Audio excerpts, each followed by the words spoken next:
You've been taught that honesty, loyalty, and kindness are virtues, qualities you should cling to no matter what. You learn to play fair, to do the right thing, even when it hurts. But here's a brutal truth: exactly because you clung to those principles, you've probably been losing more than you realize. Niccolò Machiavelli didn't view morality as an inherent good, he saw it as a tool, a weapon to be wielded strategically. In his view, blind morality wasn't noble, it was weakness, and in the real world, weakness invites domination. Think about that. When everyone around you is unprincipled, your unwavering ethics become your Achilles heel. Machiavelli warned that a man who makes a profession of goodness in everything is bound to come to ruin among so many who are not good. If you want to survive in a world built on deception, power plays, and shifting alliances, you first need to rip up the playbook you were handed, because the people who taught you those rules sure don't follow them. Layer 1. Morality as a trap. Morals make you predictable. And the predictable get played. If people know you never lie, never betray, always forgive, they have your blueprint.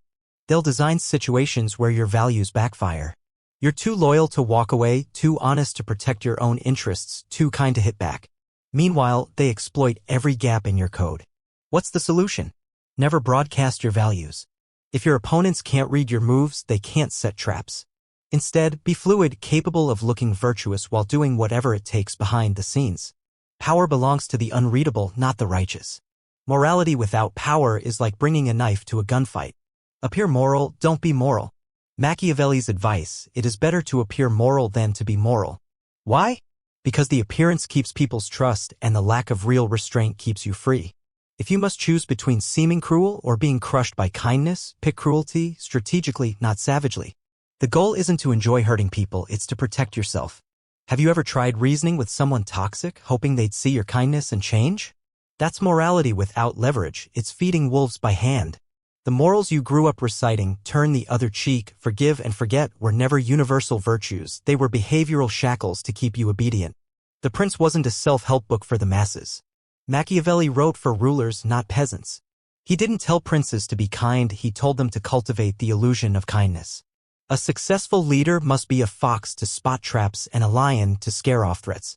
That means recognizing when moral arguments are just attempts to shame or disarm you, and having the discipline to ignore guilt when it's weaponized. When someone insists you should behave ethically, ask yourself, is this about right and wrong, or about keeping me in line? Usually, it's about control. Your principles become their strategy. Skilled manipulators don't fight your morality, they hijack it. They'll trigger your compassion to dodge accountability, your loyalty to lock you into a sinking ship, your honesty to extract secrets, your forgiveness to stay close enough to betray you again. Turn values into choices, not reflexes. From this moment on, every moral decision should be a choice, not a reflex. Give compassion only when it costs you nothing. Extend loyalty only to those who'd bleed for you. Offer forgiveness on your terms after someone has truly earned it. Never give virtue away for free, make others earn it through their own hardship. Machiavelli didn't hate morals, he simply recognized that they're a luxury for those who already hold power. If you start out life leading with honesty, loyalty, or kindness in a world that rewards deception, you'll be broken and then forgotten.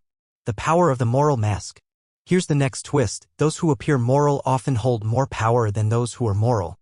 Morality as armor is predictable. Morality as a mask is untouchable. This is the art of virtue manipulation. You don't have to be evil, but you must be capable of evil, because that makes your goodness rare and valuable. Imagine a politician who smiles while gutting your freedoms, a CEO who preaches compassion while crushing competitors, a partner who vows loyalty while keeping secret options. They win, not because they're moral, but because they seem moral.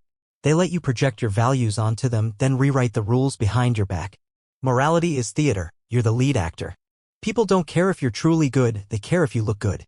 We live in an optics-driven world: headlines, impressions, emotional cues. Everyone sees what you appear to be, few experience what you really are. So treat morality like a performance. Show outrage when others lie, praise fairness in public, comfort people in pain, all while gathering the intelligence you need to strike when the time is right. This isn't hypocrisy, it's survival. Control your public persona before you control your destiny. Use emotional influence to hide your moves. Don't stop pretending. Why do ruthless people get exposed?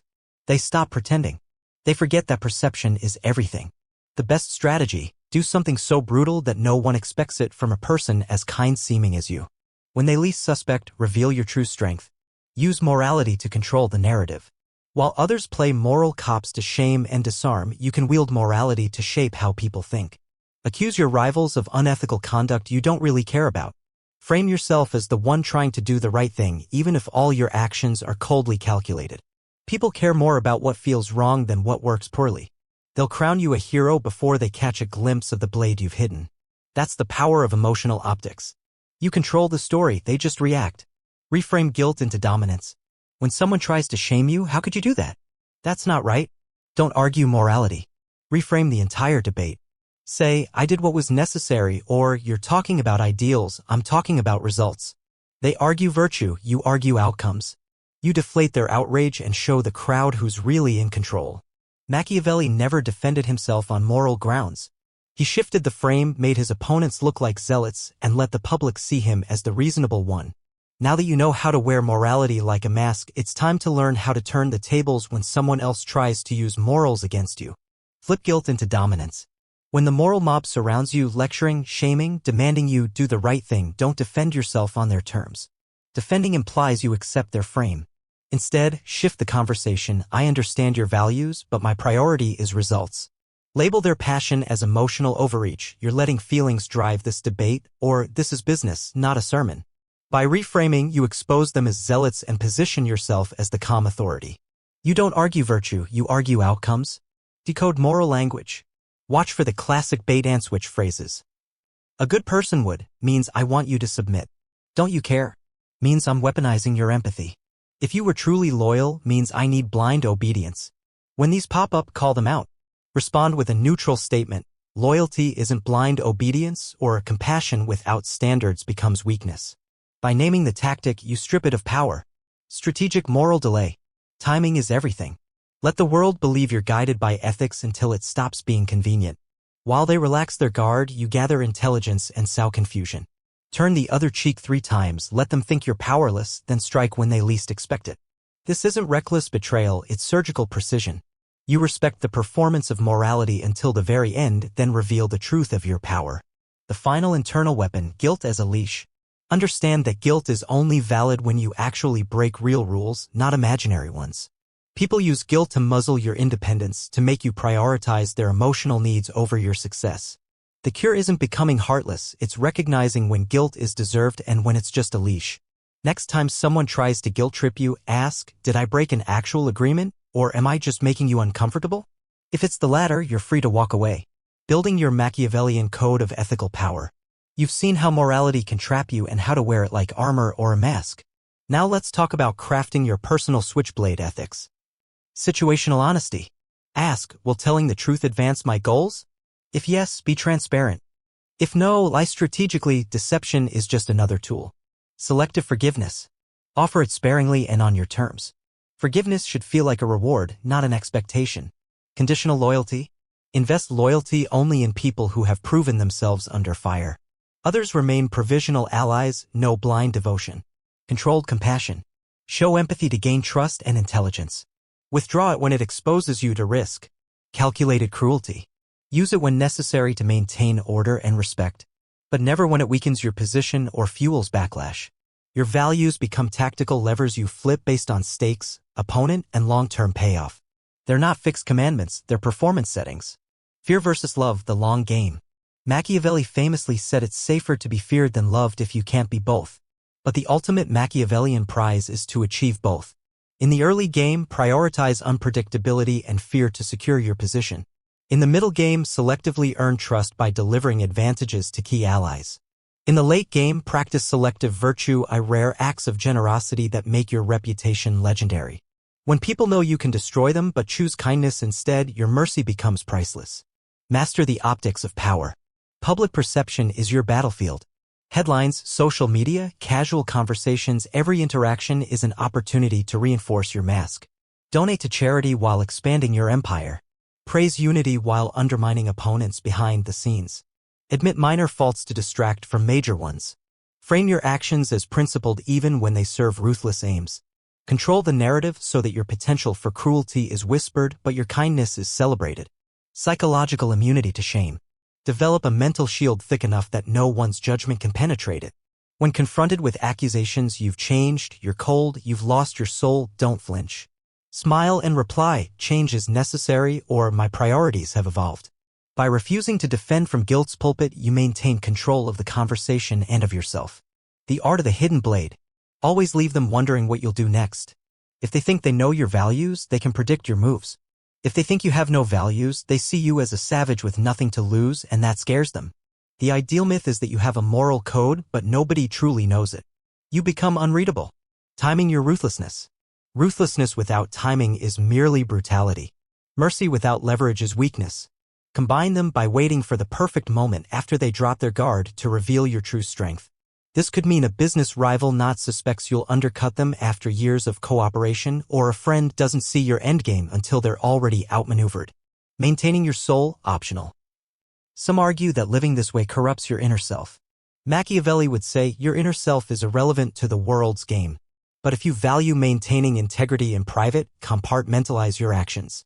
Keep a journal, practice rituals, or confide in a trusted few who understand the necessity of the mask. This way, you preserve a sense of self while playing the ruthless game in public. When to step off the throne. The ultimate question, when do you lower the mask and live freely? Machiavelli's answer, never unless you've achieved the stability and respect to retire on your own terms. Even then, keep the world believing you're still the same force to be reckoned with. Legends never retire, they fade into myth. You've now built your Machiavellian arsenal, the mask, the frameshift, the switchblade ethics, the timing of ruthlessness, and the shield against shame. You control your morality rather than being controlled by it. You're not here to destroy the idea of goodness, you're here to wield it, bend it, and conceal your true intentions until the moment of your choosing. And now, with everything in place, it's time to seal your transformation into someone who not only survives in a world of shifting loyalties and hidden blades but thrives on its rules.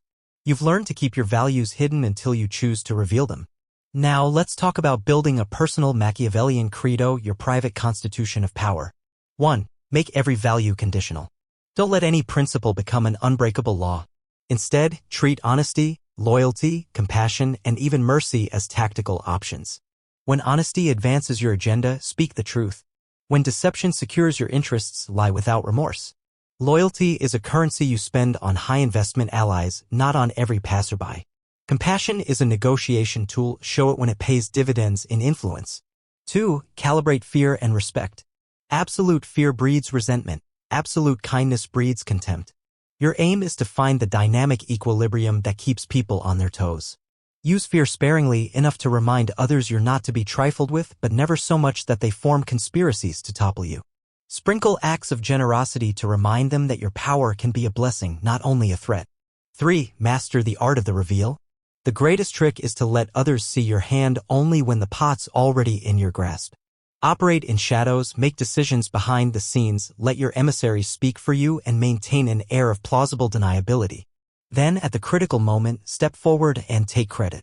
Your rivals will scramble to understand what happened, and by then your victory is sealed. 4. Build a reputation of controlled virtue.